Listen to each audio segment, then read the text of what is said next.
I'm just going to kick off now, guys. So I'm joined here by our guest speaker today, Evelyn, who is coming live from Vietnam, in her apartment there. She is currently teaching English in Vietnam.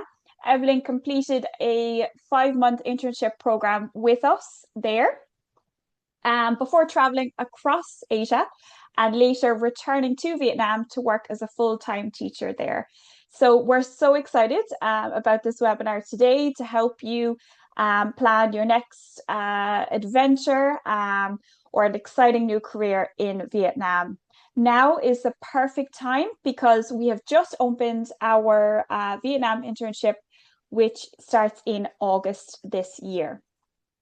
So today I'm going to I'm going to quickly go through the details of the program and how to apply. I'm then going to move on to my interview with Evelyn, because I'm sure that's why you're all here today as well. And at the end, then you'll be able to ask your questions for Evelyn or myself as well if you wish. As I said, you can shout them out at the end, or you can pop them in the chat box as well. Okay. All right, so I'm going to start off with what is required to apply, because that is usually the first question. So to apply for an internship, if nobody has heard of a TEFL internship before, I can explain. I've actually done two myself in the past. It was the best decision I ever made. I think it's a really good choice for someone that maybe needs a little extra support in moving abroad, or their first time teacher. I know myself, I was really not mentally prepared to find a job abroad, for example, in Thailand, or to find accommodation there, to deal with all the visa paperwork, everything like that. It's an absolute headache. So I thought internship, great idea to start with. And we do run one in Vietnam. Locations are primarily Hanoi and Ho Chi Minh, which are the most popular locations there. And it runs, as I said, from August this year, for up to 5 months. Sometimes it can be 4.5 months, depending on the school semester. So requirements, just to go through them quickly. So you must be a passport holder from Ireland, UK, Canada, Australia, USA, or New Zealand. If you have a EU passport, that is open for screening. So all you need to do is just get in touch with one of our advisors, tell us your background. And if you have a fluent level of English, you could be eligible as well. But typically, this is open to native English speakers. Age range there, you'd be looking at 20 to 40. If you're kind of outside that bracket, again, you can get in touch with us. If you're on either end there, or you have a bit of maybe teaching experience behind you, that can help as well. Obviously, as well, you need your TEFL qualification is essential, particularly for working in Vietnam, because you will go through the process of authenticating and legalizing your certificate for your visa. So that's actually included in all of the paperwork. But with us, that will be included in the package, the internship package. So the course, the 120-hour TEFL cert, which you need to do before you head over. As well there, a bachelor's degree is essential. It's not a preference, it's actually linked to the visa, so that is essential for applying. A clean criminal record, quite standard for these programs, and a clean bill of health. Again, any questions around that, you can get in touch with us. What's included in this package, you have a monthly salary of approximately we did the conversion with the Vietnamese. I think it's a dong, Evelyn, is that right? Vietnamese dong? Yeah, okay. Yeah. It's about $1,000, which is really attractive, particularly in a country there, scaling with the cost of living. And then even better, if you complete your contract with them, you get a completion bonus of $500. As I said before, you have your 120-hour course included. We've also added on specialist courses. One that's really great is teaching English through yoga and mindfulness. I have to say, those skills were essential for survival in a classroom of when I had maybe 40 young girls. I'm not sure if you've ever used those techniques, Evelyn, but mindfulness is definitely key in the classroom there to keep things sane. So we have some really great specialist courses as well included. Um, You'll also get picked up from the airport and get transfer. Again, in my own personal experience, this is probably one of the best perks because it's pretty daunting arriving into a new country and you don't know where to go. So to have someone there to pick you up is fantastic. They have a brilliant orientation week as well, which is held in Hanoi. And your stay is provided alongside this. And that's where you get to meet other interning teachers, which has to be one of the highlights, I think, of an internship program. But I'm sure Evelyn can tell us a bit more about that later. Also some Vietnamese lessons thrown in there as well, just to get you by. And a brilliant perk as well is rent-free accommodation. So that can't be understated enough. They're going to help you with all of that, and you don't have to worry about footing the bill for rent. Um, on top of all of this, and as I said before, the whole part of an internship is to get this ongoing support. So not only are you getting TEFL training support from us, you're also getting support from our in-country partners who are experts about living in Vietnam, teaching in Vietnam, and help you every step of the way. As well as I said, that tricky visa papers and getting everything legalized. It's a tricky part.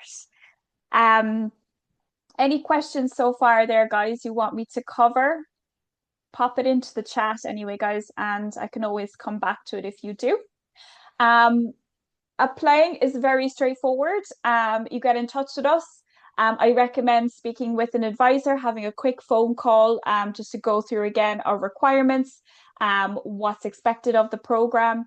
And then once you're signed on, once you book the program, you need to fill out an application form that's sent to our partners then who are going to screen it and find you a school and really take it from there. So they'll have step-by-step guides for everything.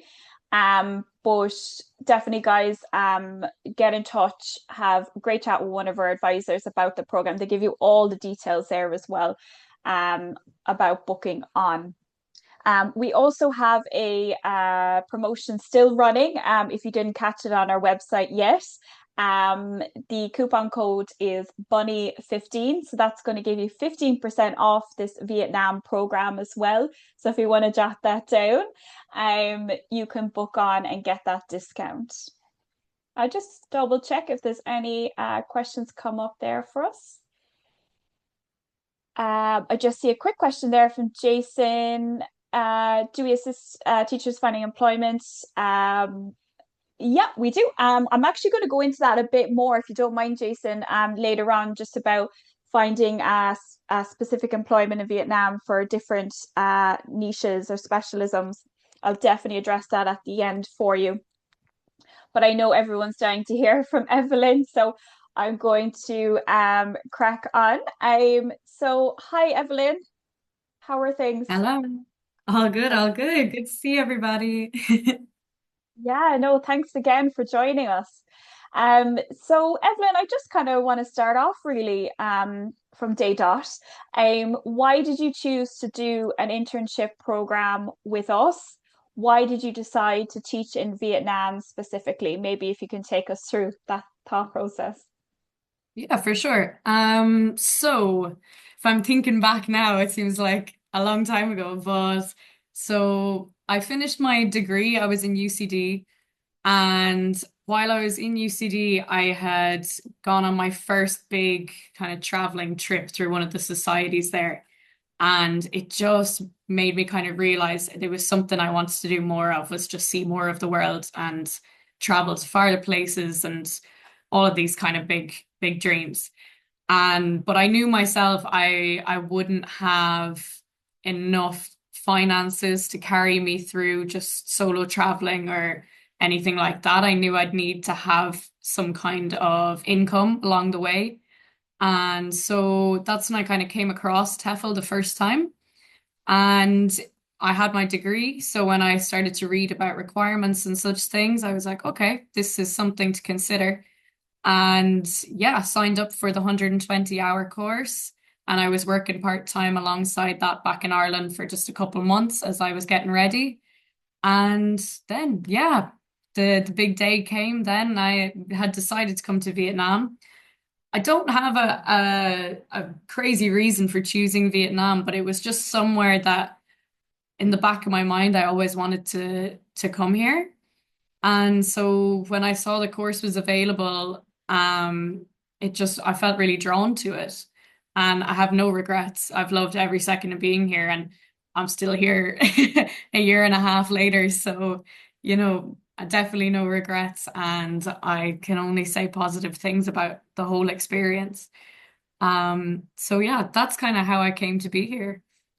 Yeah, definitely destiny. It feels that way, doesn't it? It There's a does bit of feel a a bit like pull, that, to be something fair. about it, something about Vietnam. Yeah, There was, yeah, for sure. yeah, it's definitely a popular choice for sure. Could you take us through then, Evelyn, your first few months of teaching and how you got on with that? 100%. So, as you were saying about the orientation week, oh, it was such a good time arriving. Yeah, I got picked up by one of the coordinators over here who was just the friendliest, funniest woman ever, and we're still in touch today. Actually, she's in Hanoi. So that was great getting brought from the airport, as you say, bustling big city, brand new. Everything can be a little bit overwhelming when you first get there and step out. So having that person to just kind of grab you and say, "Don't worry, I've got you. I'm taking you here. You're all good," was such a relief.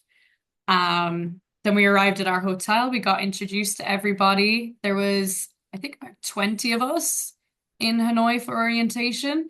So loads of people to meet from all backgrounds. We had Americans, some English, a couple of Irish. Yeah, there's a bit of everything in there. There's kind of all mix of people. And we got to know each other for about 4 days. And we had all of these, yeah, sorting out paperwork and all of those types of things that had to be done. Anything related to SIM cards, they helped us out with. And the health checks, I think, all had to be done. That was all taken care of. We were packed and parceled and put where we needed to be. Yeah.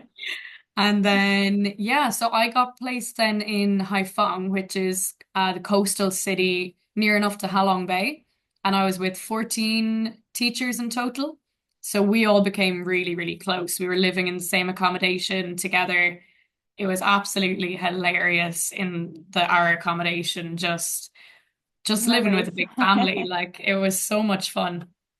And yeah, so yeah, first week can be a bit overwhelming. You get nervous, you don't know what to expect. There's a lot of information about what's coming, but until you step into the classroom, it's a lot of almost noise. But as soon as you do it, you just flow into it.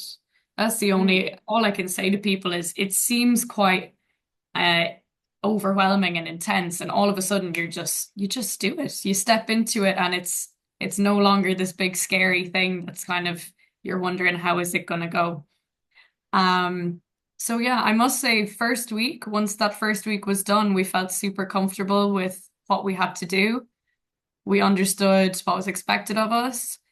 And yeah, we were getting driven to and from every school, so we didn't have to drive ourselves or figure anything out like that, which is great. If you end up coming to Vietnam, guys, the roads are crazy. Was that like an Uber, Evelyn, or a Grab? So through the schools, they had like their local taxi companies. So they had Okay. their own people that were directly linked to the school.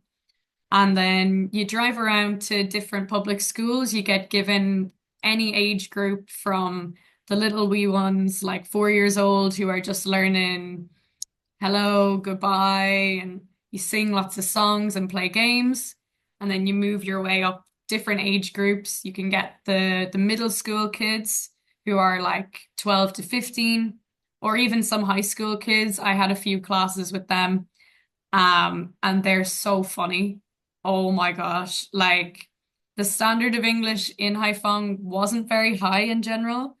So mostly you were there to kind of inspire a bit of interest in learning a language, just encouraging them to try and speak in any way, even if it was very broken, and just kind of get a bit of communication going. That was more so the task than strictly teaching like Yeah. nitty-gritty language skill of or like Grammar. grammar. Yeah. It was any way of encouraging speaking, accent, a bit of fluency. That was more so the role. And we had a great time, so much fun. Um, Absolutely, yeah. I think that's so why it's so crucial as well, doing the TEFL course, or if you're kind of doing these specialist courses in teaching. I know for me personally, when I was doing this kind of young learners course, just to get like ideas for games, to get them talking, to get them, out of their shell is probably one of the biggest challenges as a teacher, I think. 100%. And some days it works really well, and then the next day it's a disaster, and you're like, oh They're no, but bored, yeah. it's up and down. You find your pace, and yeah, even just classroom to classroom, like some kids love games and they're dying to play them, and then you go in the room next door and they're just not having it. But yeah, you figure it out, you see what works, and you get to know the individual kids as well. You definitely have to be patient with yourself. I would say yeah, not being too hard on yourself the first couple of weeks. You're finding your feet. There's going to be a little bit of like seeing what works and what doesn't. And yeah, and you're going to have a few language barriers too when you're not being fully understood. But it is what's wanted. They want foreign teachers to speak all in English so that it's completely immersive for the students. That's that's what they're after. So yeah, it's a great way to try and build your own communication skills, I must say, overcoming the language. Absolutely. What would be your top tip as a teacher, even if it's to do with resources or lesson planning? Would you have any good tips? Ooh, that's a good question. I would definitely say some teachers don't want to do any prep before they go in the classroom. I do think while you should be flexible and you should be able to try to change your ideas if it's not working out, that you need to go in with some kind of a plan. Because there's nothing worse than being in front of a room of 30 to 40 kids and just being like, oh my God, I've got nothing. Like, Yeah. it's a terrible, terrible feeling. I wouldn't recommend. So having a rough plan, have utilize ChatGPT as well. Get some Yeah. ideas for sure. I do not stress that enough with people. Like, don't be afraid to get a few like last minute exercises just to have in your back pocket if you're through all your material, it's only been 30 minutes. Have a couple extra things just saved on your laptop that you can pull out at the last minute. Um, Couple materials. I mean, I know people don't want to buy a lot of stuff, but having like a little soft football is great. Just like passing around the Yeah. classroom, I think is so, like almost all the kids love that. Even Yeah, I if love they're that. terrible English, you can just pass it around, asking questions. They'll probably lob it at each other, but get a good soft one and you'll have no problems. Yeah, No, so that's brilliant. I'm so jealous because back in the day I didn't have any ChatGPT. I don't know how I did yeah, it. fair, fair. I must say it does Or help a lot if you're last minute or you get called in to help someone out on a class. You just need a yeah, quick, right, what am I gonna do? Yeah, it does help for sure. brilliant, brilliant. What do you enjoy the most about teaching, or what kind of makes you so passionate about it? Because obviously you are, since you've decided to stay on as well there and continue teaching. Yeah, well, I definitely didn't expect to love the teaching as much as I did. I was more attracted to the travel aspect at first, and the teaching was kind of something I thought was just going Secondary. to help fund that. Yeah. But as I've been doing it, I've just enjoyed it more and more. So I originally studied psychology. So in terms of like I've always had an interest in people, I suppose. Um, but then yeah, I've worked with now pretty much all the age groups of kids you can get. And I just there's something about trying to encourage a room of all these kids, and you'll get everything from the super enthusiastic ones that are just clinging to your every word to the one who just couldn't care if you disappeared.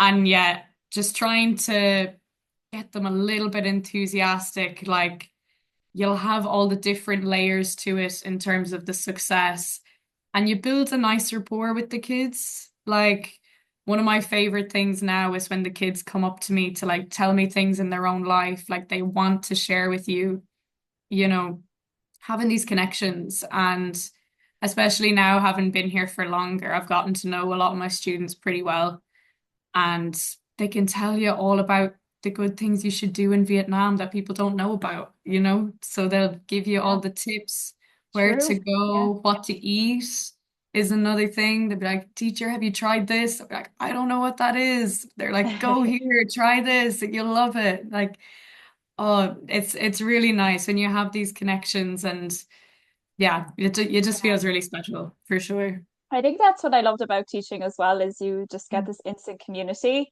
I think if you did any other job, I think it would be quite difficult to make friends or, as you said, with building those kind of connections, or you're getting recommendations, or you're talking to the Mm. parents, the community there.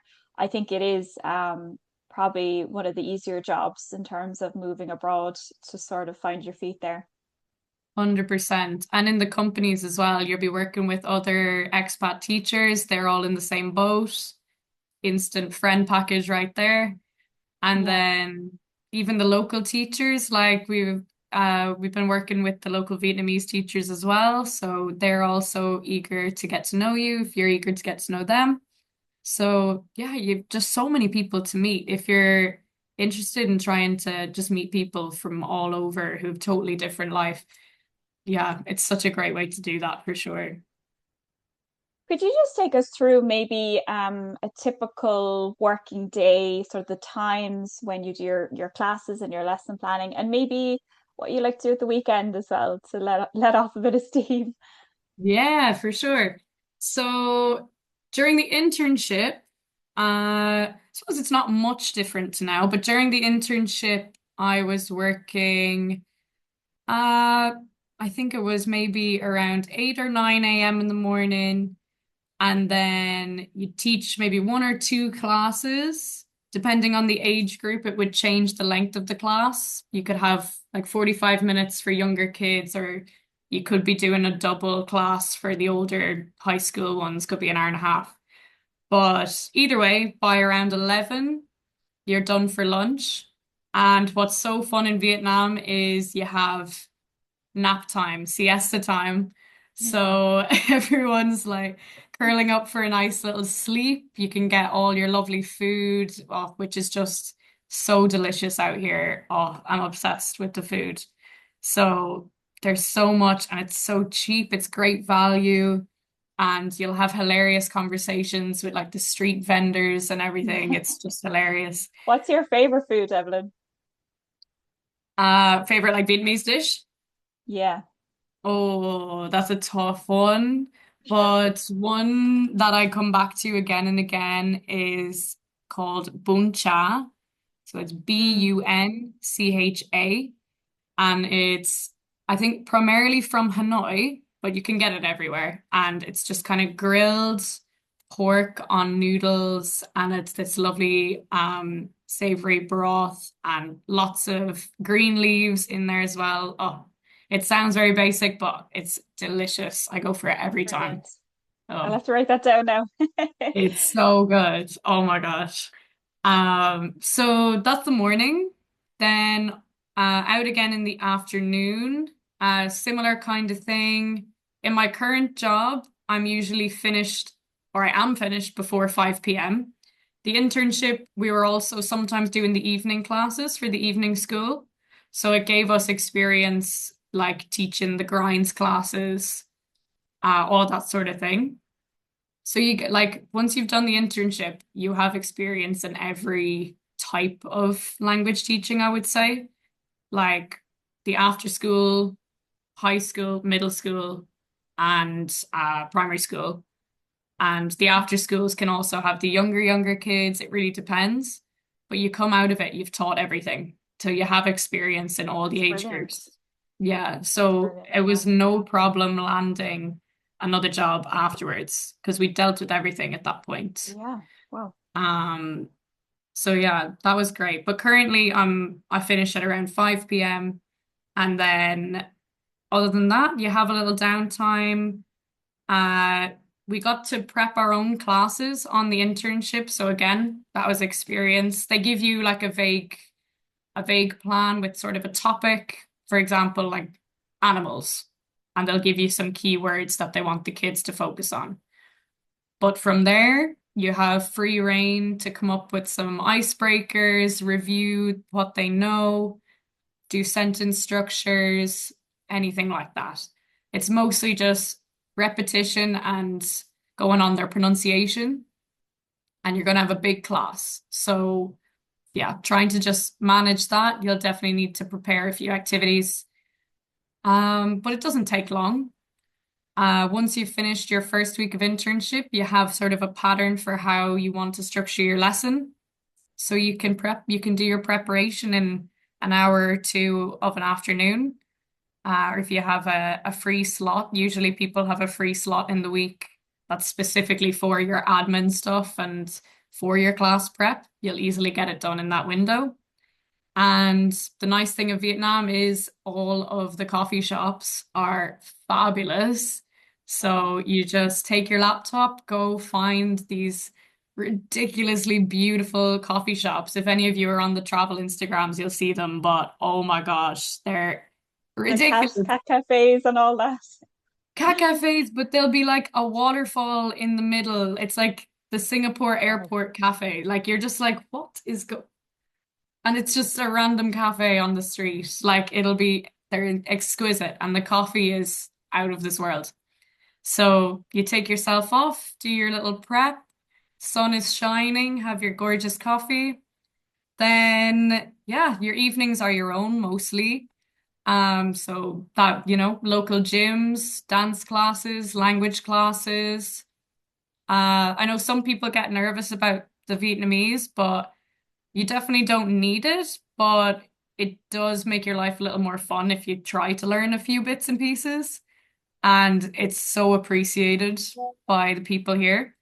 So it's worth your while trying to learn a little bit.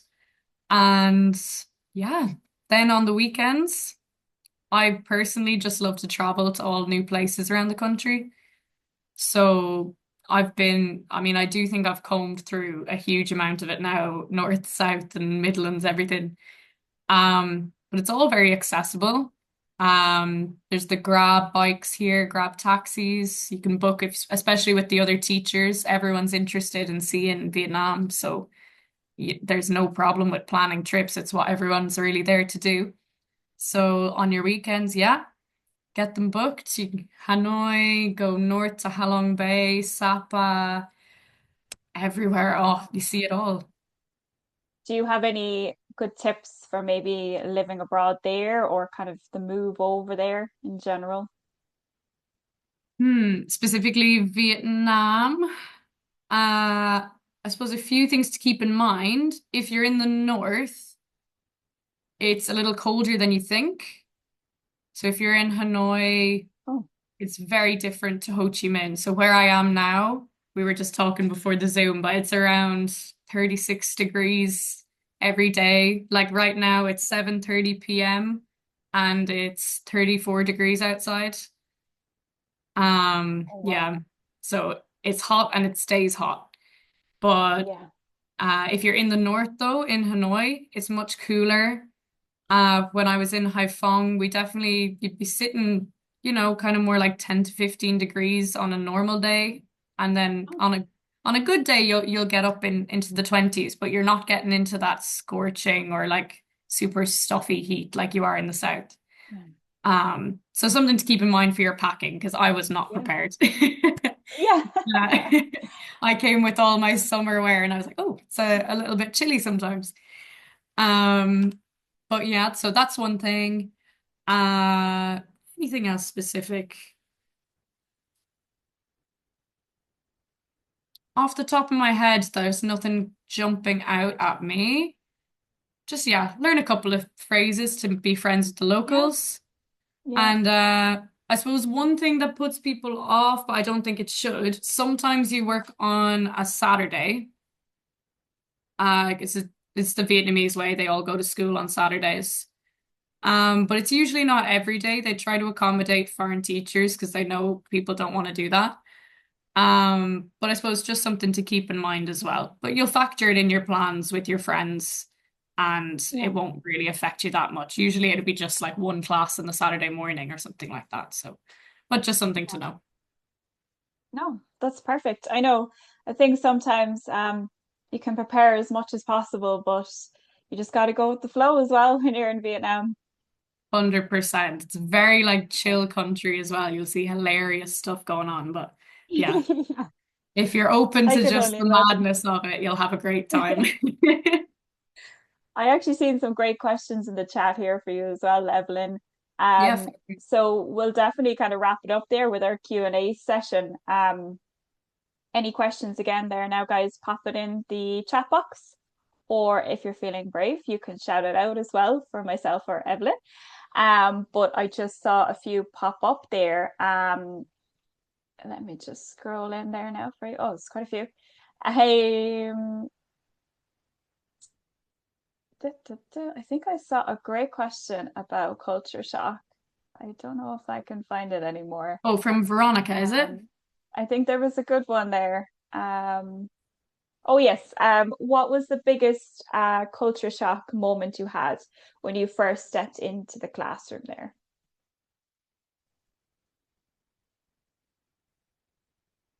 Sorry, I think we might have just broken up a Let me small bit there. Can you hear think. me? Oh, Oh, yeah, I can hear you. You got me? perfect. You're back. Yeah, perfect. Yeah. Did you catch that question? Yeah. Is it the biggest culture shock first in the classroom? That's it. Yeah. Perfect, perfect. I suppose what's common here, you have very large classes. So where Yeah. I feel like at home, at least in my memory, I think the biggest class I was ever in school was around 30 kids. I'm sure that varies for other people. But out here, you can have 40 kids, you can have 45 kids. I've not had any bigger class than that, but I'm sure it exists. There's kind of no number is too big for the classrooms.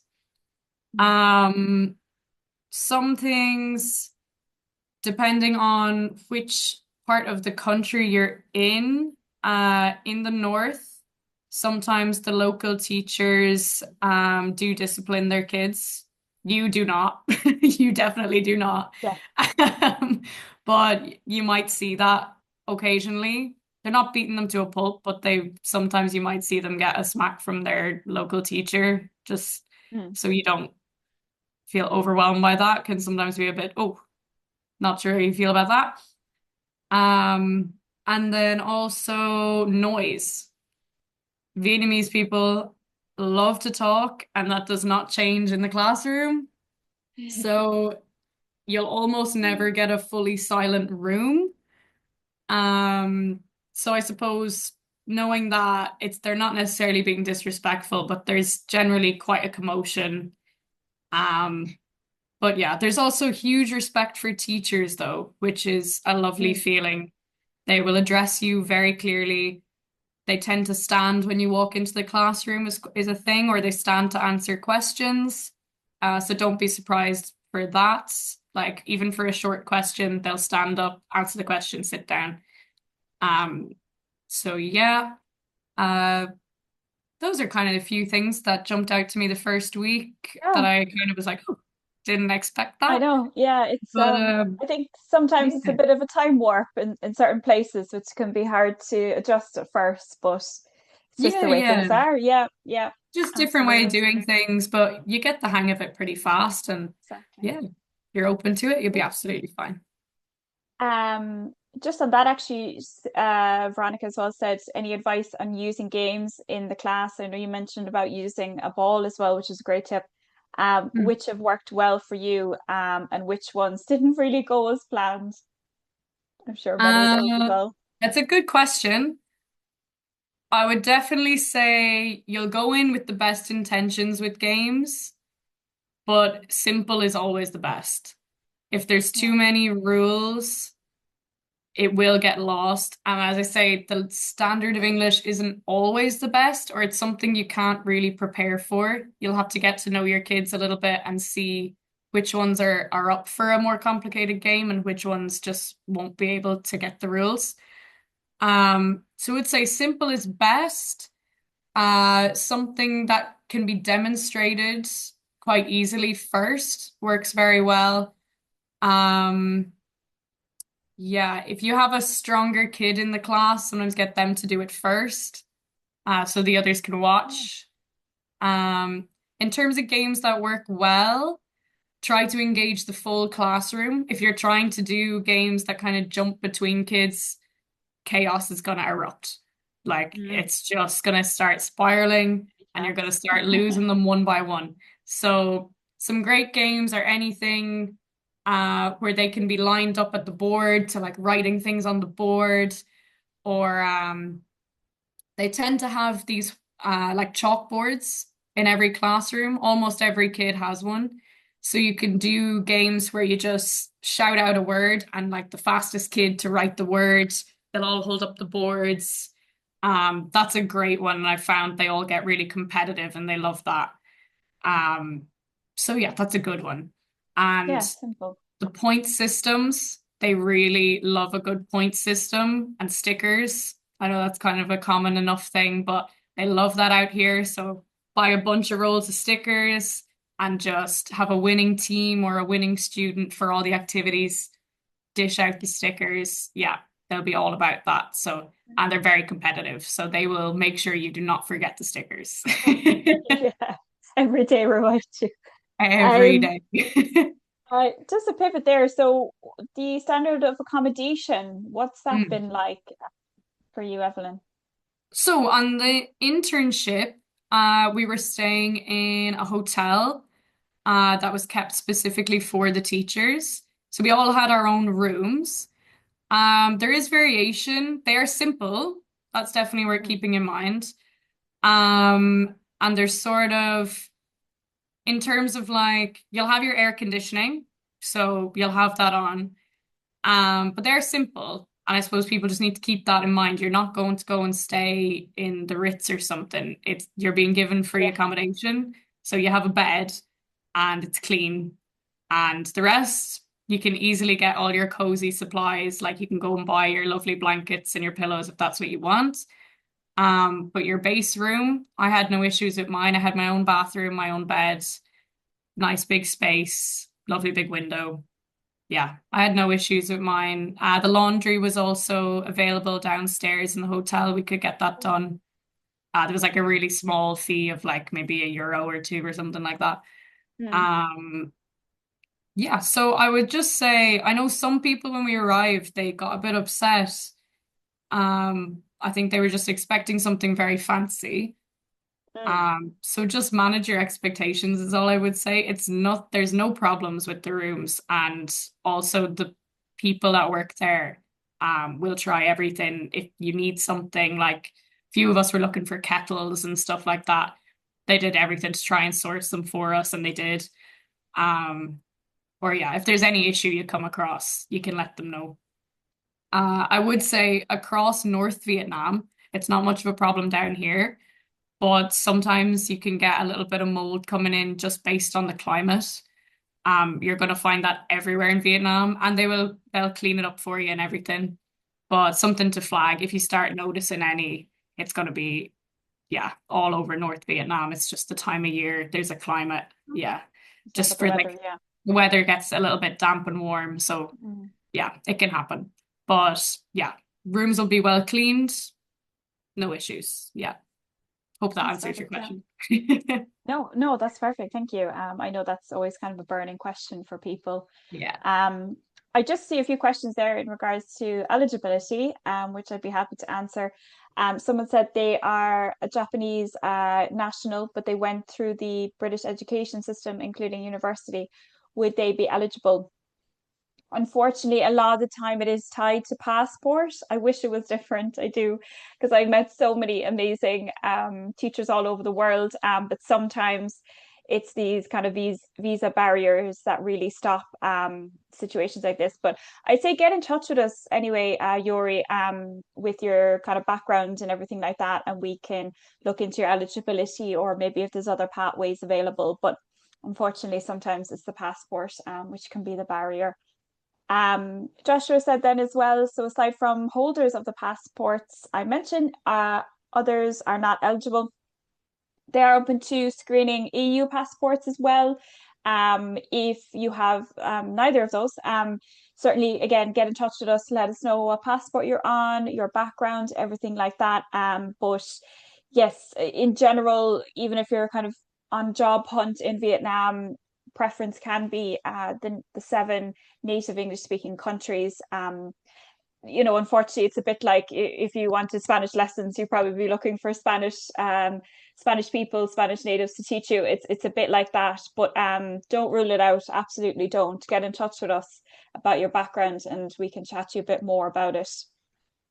Um, Question then, can I teach IELTS in Vietnam as a non-native English speaker? I am from Serbia and have a Serbian passport. I think the same there. Definitely get in touch with us but about your eligibility. But IELTS as well, absolutely. As Evelyn was saying, there's so many different opportunities to teach all different ages, and there would be lessons for adults there as well, or young adults looking to do IELTS for work or uni or anything like that. So there's tons of opportunities out there as well.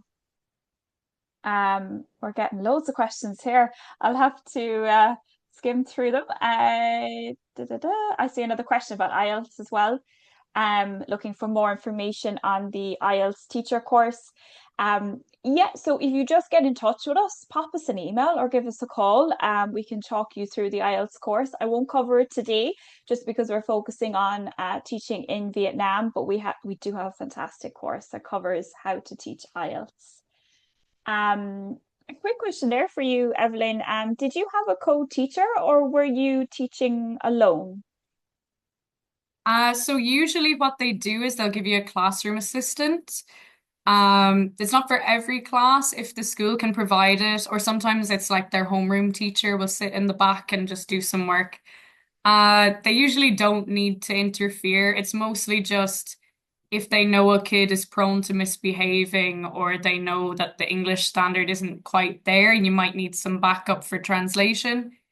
Um, some of them then they stop coming to the classes after a few weeks if they see there's kind of no issues and they'll just take themselves off to the staff room. But yeah, usually you do have an assistant available. They're not co-teaching, but they're just kind of there to support you and help you give the best lesson you can.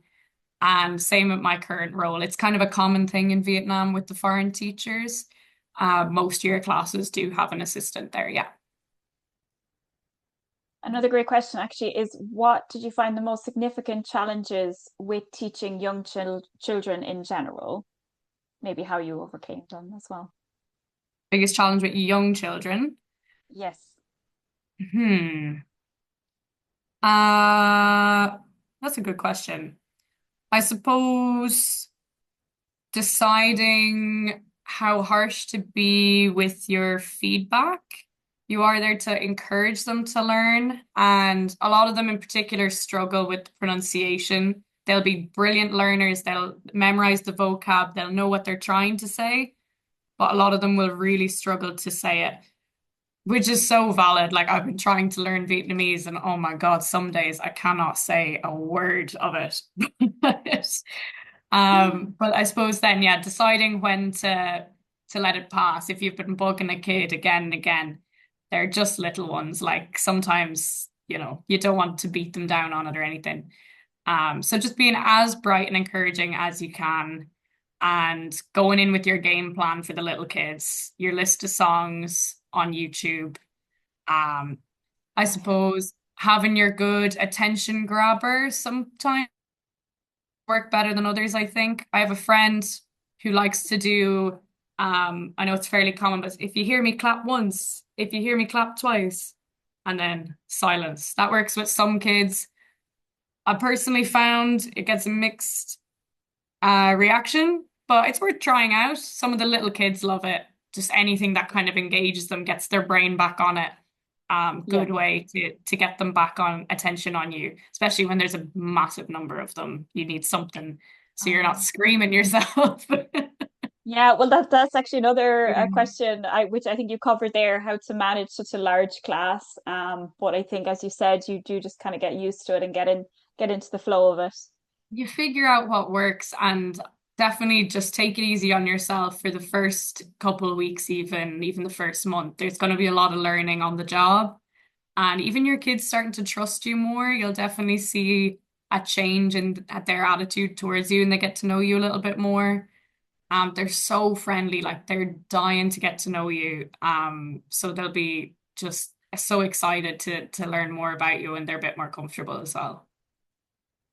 Absolutely. Um, yeah, so I just saw there actually, Vanica said your tips are gold, Evelyn. They're super helpful. I agree. I think teacher trainer in your future there. Um, just some quick eligibility questions I have there as well. So someone said, I'm already doing the 180-hour TEFL course on your website. I didn't realize that the internship would include the full course. Who can I contact about this? That's no problem. So even if you already have your TEFL or you're currently studying a course with us, you can still apply for the internship. You may be able to avail of a discount as well on it. So definitely get in touch with us. We have loads of mediums, so you can go onto our website. There's a live chat button there. There's actually request a call back, which is really handy too if you want to chat with one of the advisors. You can pop us an email or a phone call. We also have WhatsApp, I believe. So anything at all to get in touch. I definitely recommend booking a call. Um, Someone says there, I am from South Africa. Can I teach in Vietnam? If you mean in general Vietnam, yes, there is opportunities. If you mean in terms of the internship program, this would be kind of subject to the eligibility again. Sometimes there can be requirements around English certification as well, even though I know that South Africa is a native, English is one of your first languages. So again, I wish it wasn't the way, but sometimes these things with visa barriers and everything just takes a few extra steps of screening. So definitely get in touch with your background and everything like that, and we can look at the best opportunities for you. Um, so I have a question there from Dale. I am 31 and I'm considering an internship in Vietnam. I have 10 years experience teaching adults with an intellectual disability. What is the average age range of others on the internship and how do people in their 30s find their experience? I'd say, Evelyn, was it kind of average, maybe 20 to 30 was the group you were with? The youngest person on our group was 20 or 21, but the oldest person on our team was 35. So yeah, we had a big enough range of the 20 of us. And there was every age within that bracket. It wasn't leaning either side. Nice. So everyone had a great time. We all became really good friends. We all traveled together. So as long as you're outgoing person and you're happy to talk to everybody, you won't have a problem. We certainly I didn't. agree. Yeah. I just think that's interesting though, your comment, the intellectual disability. Vietnam is really looking to have more experts in these fields. It's not a very it's still slightly not taboo is too strong of a word, but it's not so out there yet, but it's something that's up and coming. So it's just interesting. I see you've mentioned it. You mightn't find a role specific to intellectual disability yet, Mm. but definitely the teaching, it's something that they're interested in and they're working towards, just to keep in mind. Yeah, I think again, it's kind of the time warp, isn't it? The sort of catching up on all of this, what maybe we kind of take for Yeah. granted the support in, our own country, home countries. But definitely, yeah, it's good to hear they're kind of catching up with that as well. I had a question just at the start and just come back to from Jason before I forget. With finding employment teaching business English or ESP in Vietnam. Um, you're not looking to teach children in public schools. So when you sign up to any of our courses, you will automatically get full support in terms of finding a job, kind of guiding you in the best path, whether it's abroad or it's online. I do have to say though, finding employment for teaching business English would be quite popular online, so I definitely consider that. But all you need to do once you enroll a student with us is just get in touch and you'll be directed to our recruitment team. We can have a chat, a phone call, can send on lots of resources to kind of help you if you're looking at a particular pathway in Vietnam as well. But definitely have to say that teaching online is a great option there as well. So I'm going to wrap it up there, guys, to let you get on with your days. It was brilliant, brilliant questions. And Evelyn, thank you so much for all your gold advice, as Veronica said. It was brilliant. If you do have any further questions, guys, please feel free to get in touch with our team. You can pop us an email, phone call, all our details are on the website, or you can contact us through live chat as well. My colleagues just popped in there the review link again. If you enjoyed this webinar, feel free to leave some feedback or a review on this link. If you mention my name is Jessica or Jess. Email us a little photo or a screenshot, and we can enroll you on the 30-hour Teaching Young Learners course. So that's it for today, guys. Thank you so much again, and hope you have a great day. Thanks so much.